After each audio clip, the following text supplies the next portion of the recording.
Si nosotros no sabemos liderarnos, difícilmente vamos a poder liderar a los demás. Y eso es muy importante que lo aprendamos en las primeras etapas de nuestra formación como profesionales.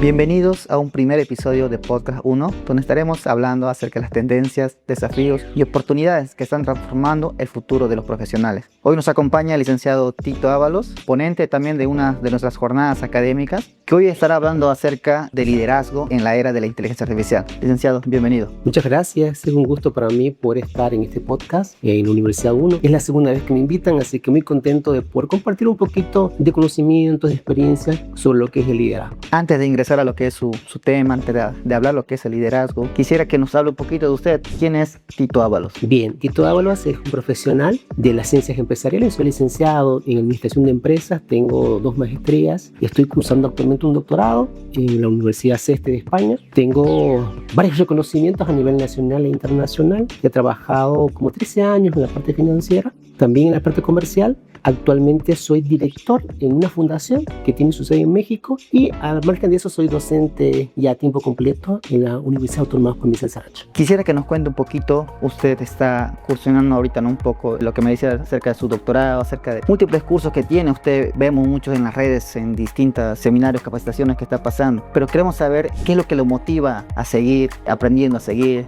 conociendo. Bien, una de las cualidades que todo profesional tiene que tener hoy en día es el aprendizaje contigo. Y es parte del liderazgo justamente que el tema que vamos a tocar el día de hoy, lo cual me motiva a mí a ser una persona que constantemente requiere actualizarse. Lastimosamente, el mundo actual ha cambiado tanto que exige que cada vez los profesionales se actualicen constantemente y eso es una habilidad que se puede adquirir. Por lo tanto, tengo esa habilidad y me gusta constantemente hacer diferentes cursos. Dígame, licenciado, hoy se habla mucho de lo que es la inteligencia artificial, estamos en una nueva era tecnológica, pero las habilidades blandas, ¿qué tan importantes son ahora en esta nueva etapa? Bien, hoy en día las habilidades blandas son mucho más importantes que antes, principalmente porque ya la inteligencia artificial ha entrado a diferentes áreas del ámbito empresarial, del ámbito personal incluso, ha cambiado tanto que es necesario volver a las raíces y muy importante la comunicación, muy importante el relacionamiento, muy importante cómo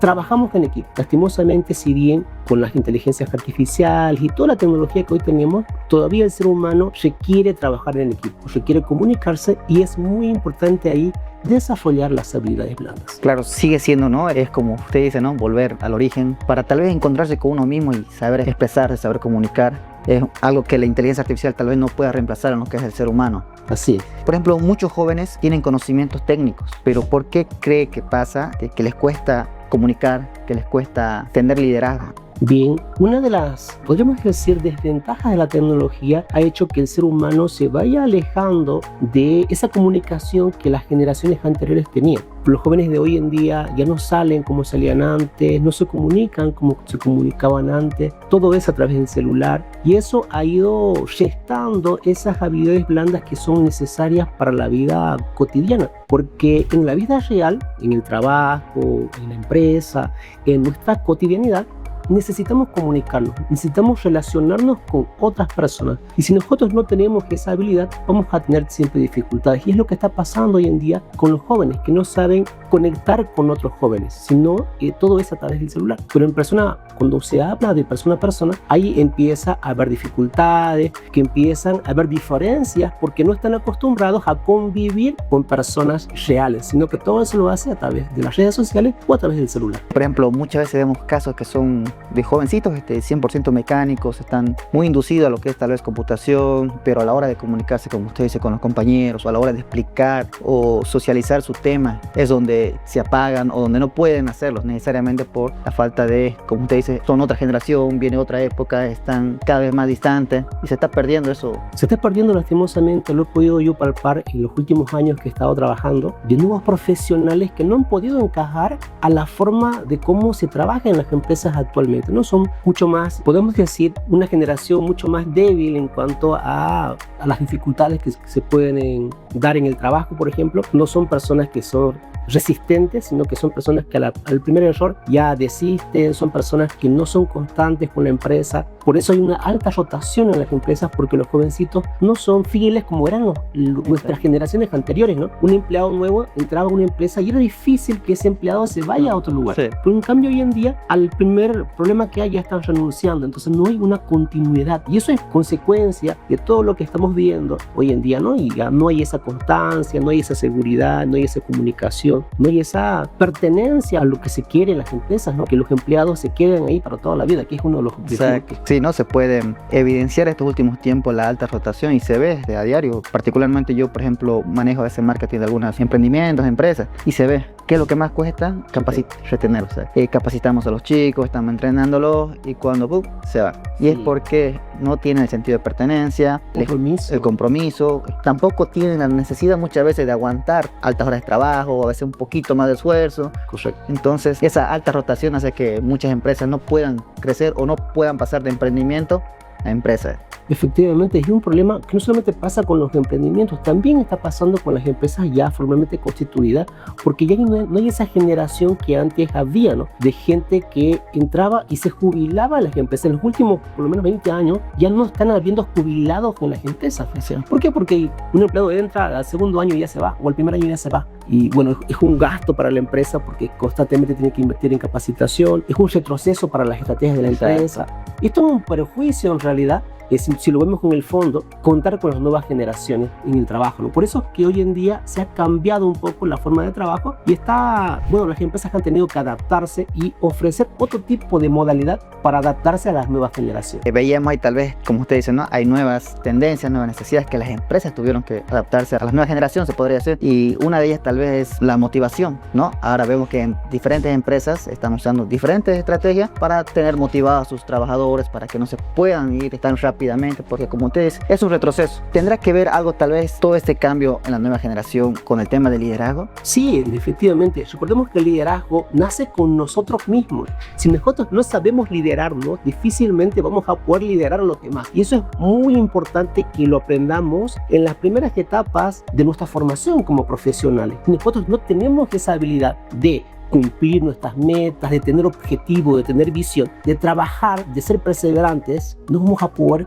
transmitirles esas habilidades a nuestros subordinados. Entonces tenemos que empezar con nosotros mismos. Y si nosotros hacemos eso, seguramente vamos a ser mejores líderes. Primero hay que ir a la base, ¿no? Después ya iremos poco a poco convirtiendo esas habilidades personales para transformarlas y traspasarlas a las nuevas generaciones. Bien, hablando de liderazgo, usted dice, ¿no? Con el liderazgo se nace, pero hay muchas personas que dicen que el liderazgo es una habilidad que se puede aprender. Entonces, ¿el liderazgo es algo con lo que se nace o se aprende? Hay dos corrientes, si bien hay un liderazgo natural que sí existe, es verdad, pero también se puede desarrollar. Muchas veces nos ha tocado ver, en mi caso particularmente, yo he tenido que desarrollar el liderazgo con el tiempo, ¿no? Tampoco he nacido con esa habilidad de que todo el mundo me siga, pero con el tiempo, a través de capacitaciones, de formaciones, de animarme, he podido tener una red de seguidores que te ven como líder. Entonces, por lo tanto, podemos resumir que si bien hay un liderazgo natural, que es el que con el cual uno nace,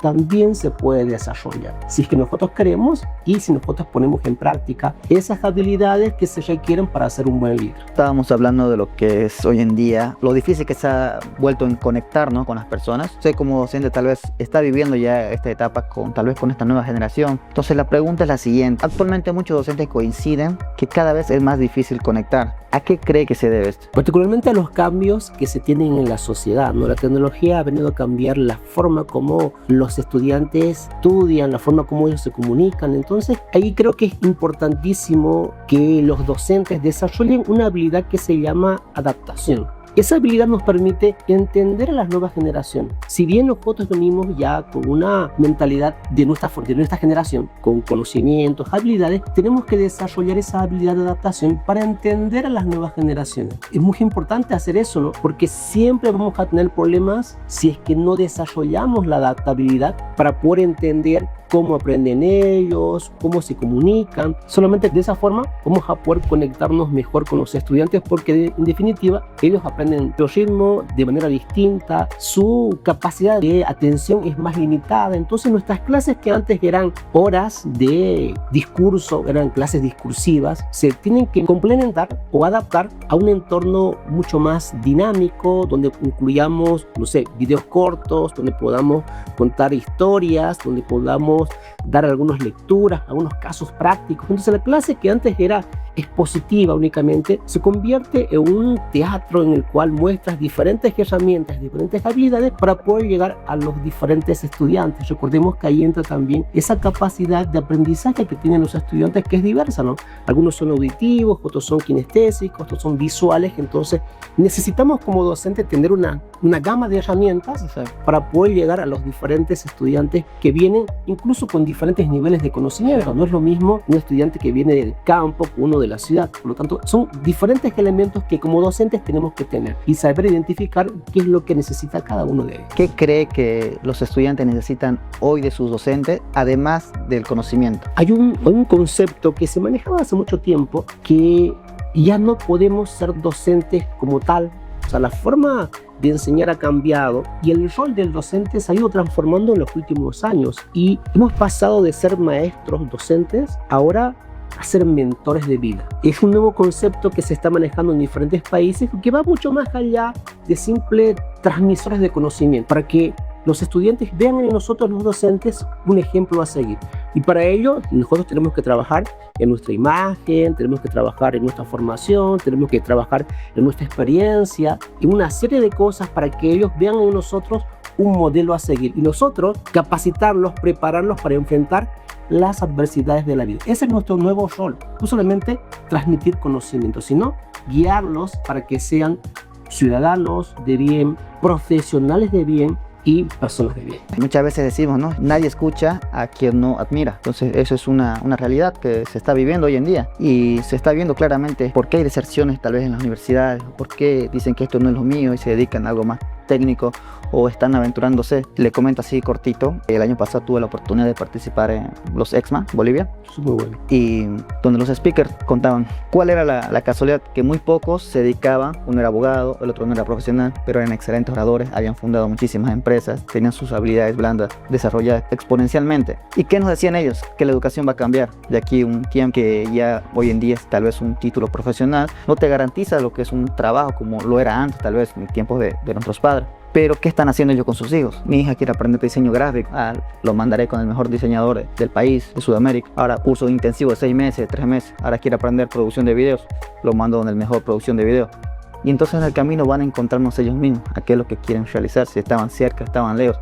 Por ahí no era lo mío. Si bien es un mismo sector, que es el marketing, pero ya van viendo si se desarrollan mejor en el marketing emocional o en el marketing productivo, o desarrollándose técnicamente, o por ahí no me gusta mucho el tecnicismo, soy mejor hablando, entonces me dedico más a la oratoria. Están así, descubriendo sus potenciales, y una vez que lo descubran, van a estar fortaleciéndolo. Es así, y ya la tendencia a nivel mundial es que las carreras están tendiendo a desaparecer como las conocemos actualmente, ¿no? Licenciado en administración de empresa, ingeniero comercial. Con el tiempo se van a diluir esos títulos y van a ser reemplazados por los credenciales, por las certificaciones que cada uno tiene, que respaldan las habilidades que nosotros tenemos en realidad, y es lo que actualmente las empresas requieren. Por caso, las grandes empresas como Google, Amazon y las Facebook, Meta, y la uña de todo ese ecosistema, están reclutando a sus empleados no por el título que tienen, sino por las habilidades que estos poseen. Hay gente que no tiene título, pero es muy buena programando. Entonces, eso están viendo las empresas. Actualmente, ya a nivel mundial, no es necesario incluso, y perdón que diga eso, que tener un título. Capaz a mucha gente le va a molestar, pero es la realidad. Lo que las empresas están buscando es que las personas sepan hacer bien algo. Y si nosotros podemos certificar eso que sabemos hacer bien, no vamos a tener problema en ningún lado. Como te dije, yo trabajo a nivel internacional, trabajo con un equipo multidisciplinario de Colombia, Perú, Paraguay, Brasil, Argentina, Chile, Panamá, México, un equipo muy grande, y muchos de ellos no son profesionales, pero sí tienen conocimientos amplios en algo. Entonces, con el tiempo, como he mencionado, ya no se van a requerir títulos, pero sí necesitamos tener certificaciones validadas, ¿no? Y en otros países países hay empresas certificadoras que te certifican los conocimientos que tienen. Entonces ahí entran los famosos que antes se manejaban, las famosas competencias. Están validando competencias con certificación. Y bueno, eso va a ser o está siendo poco a poco la tendencia a nivel latinoamericano, porque ya en Europa ya sí es normal, las carreras se han diluido. Un estudiante puede escoger una materia de ingeniería, puede escoger una materia de contaduría, de la parte comercial, y fusionarla y armar una especie de carrera, ¿no? En base a sus necesidades. Entonces que eso cada vez es mucho más normal y con el tiempo se va a normalizar aún más. Muy curioso, ¿no? Cómo está evolucionando, cómo está cambiando la educación, pero todo tiene que partir, ¿no? de una habilidad, de un liderazgo, porque de nada sirve ser 100% efectivo, productivo, si no vamos a poder comunicarlos, no vamos a poder liderar un grupo de personas o un proyecto. La siguiente pregunta es, por ejemplo, ¿la empatía y la comunicación siguen siendo importantes ahora en esta era de la inteligencia artificial? Siguen siendo y van a seguir siendo muy importantes en los próximos años, ya que si bien hay empresas que están altamente tecnificadas, robotizadas, automatizadas, el ser humano sigue detrás. Y donde haya un ser humano va a requerir empatía. Donde haya un ser humano va a requerir comunicación. Por lo tanto, no se va a perder. Más al contrario, son habilidades que cada vez se requieren más en las empresas de todo tipo. Lo que más buscan es empatía, lo que más buscan es comunicación, relacionamiento, adaptabilidad, ¿no? Son algunos ejemplos de habilidades blandas que el empleado tiene que poseer, porque al final va a trabajar con personas. Todavía, mientras las empresas requieran de personas y no sean dirigidas por máquinas, todavía esas habilidades van a ser requeridas. Y todavía, por lo que se ve, falta mucho tiempo para que las máquinas y la inteligencia artificial nos pueda suplir, ¿no? Por lo menos en la empresa, hasta que la IA pueda pagar impuestos, pueda sacar su propio NIR, pues bueno, el ser humano va a estar por detrás. Exacto. Mientras haya ser humano, todo eso se va a requerir siempre. ¿Qué significa liderar en la era de la inteligencia artificial? Significa estar preparados a afrontar todos esos cambios que se vienen sin dejar las bases.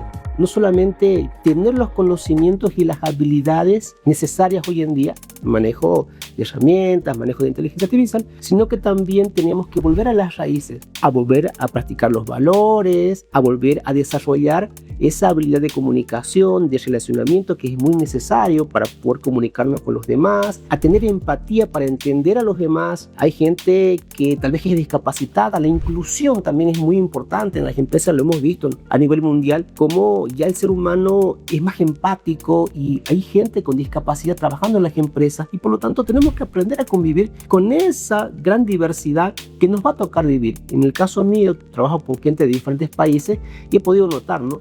Gente, por ejemplo, de otros países que tienen otra cultura, otra visión, y por lo tanto tenemos que tener esa habilidad de adaptarnos y entender y empatizar con todos. ¿Qué herramientas cree usted que los estudiantes puedan aprender ahora de la inteligencia artificial que sean muy importantes ahora para su futuro profesional?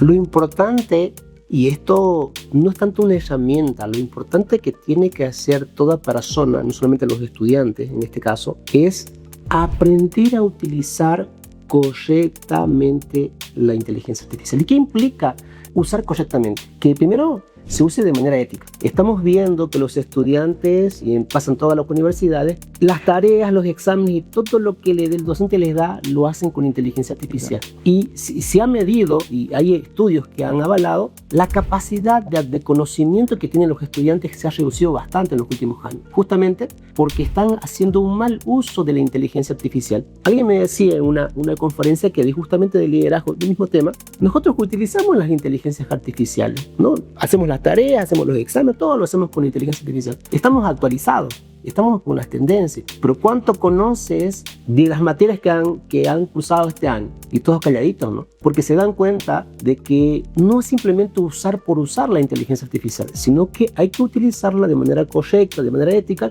y eso implica que la inteligencia artificial es una herramienta que nos tiene que ayudar a apalancar o a potenciar nuestros conocimientos, no a reemplazar lo que nosotros deberíamos hacer. Y eso es un gran error, que lastimosamente muchos jóvenes, y pasa en todas las universidades, no solamente acá en Bolivia, sino a nivel internacional, que están usando mal. Por eso en Europa están tendiendo a prohibir las inteligencias artificiales, e incluso cero computadoras, cero celulares, y la gente está empezando a volver a escribir a mano incluso, porque han entendido, se han dado cuenta que les está haciendo un daño. Y estamos a tiempo todavía de corregir esa desviación que existe para reorientar el buen uso de la inteligencia artificial. Es de ciego no decir que los jóvenes que hoy en día están utilizando para hacer tareas, para hacer monografías, para hacer su investigación, todo con inteligencia artificial. Es más, ya no se dan ni siquiera de preguntar o de transcribir, sacan foto y pueden hacer un resumen, entonces no se está dando tampoco la molestia ni de leer sus preguntas ni de leer sus respuestas. Entonces, como usted dice, tal vez en países ya más desarrollados, para ellos significa tal vez un retroceso en todo lo que han ido construyendo.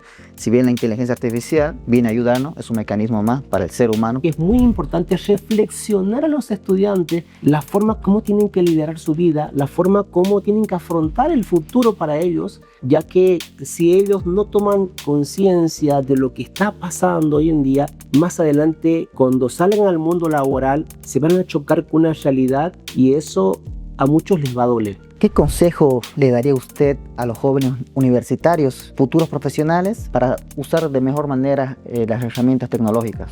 Ya lo había mencionado, el mejor consejo que les puedo dar a los jóvenes es que aprendan a usar las herramientas de manera ética. Que las herramientas que tenemos hoy en día no son para que hagan las cosas que nosotros deberíamos hacer, sino son para llevarnos a un estadio más superior, para hacernos más capaces, para ser más inteligentes y para ser menos dependientes. ¿Qué significa para usted el futuro depende de uno? Todo lo que nosotros hacemos hoy en día va a tener su repercusión el día de mañana.